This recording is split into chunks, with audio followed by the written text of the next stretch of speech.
రేవంత్ పాలనలో దుర్మార్గ పరిస్థితులు, రాష్ట్రంలో రాజ్యాంగ వ్యవస్థల దుర్వినియోగం, మా ఎమ్మెల్యేలను పార్టీ మారాలని బెదిరిస్తున్నారు. పార్టీ ఫిటాయించిన శాసనసభ్యులపై స్పీకర్కు ఫిర్యాదు చేశాం. మాజీ మంత్రి కేటీఆర్ ఇక నిన్న బీఆర్ఎస్ పార్టీ వాళ్ళందరూ కూడా పోయి స్పీకర్ గడ్డం ప్రసాద్ కుమార్కి కలిసి మా పార్టీ ఎమ్మెల్యేలందరినీ కూడా పిటాయింపులు చేస్తా ఉన్నారు.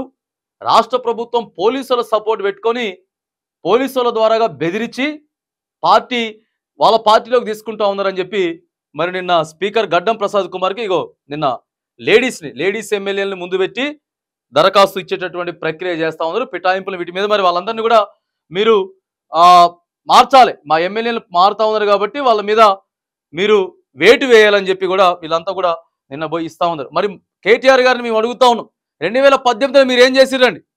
మీకు ఎన్ని స్థానాలు ఉన్నాయి?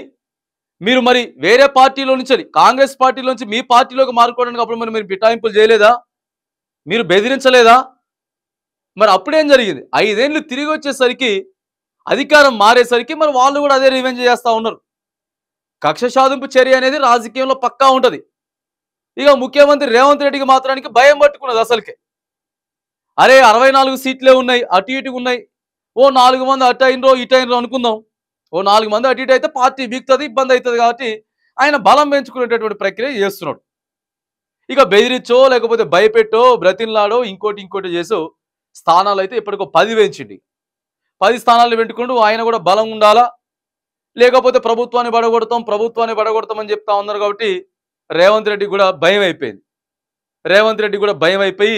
మరి ఇక ఆయన కూడా మరి ఇంకా రేవంత్ రెడ్డి అయితే ఇంకా దారుణం అయిపోయిందిలే, వీళ్ళకంటే ఇంకా దారుణం.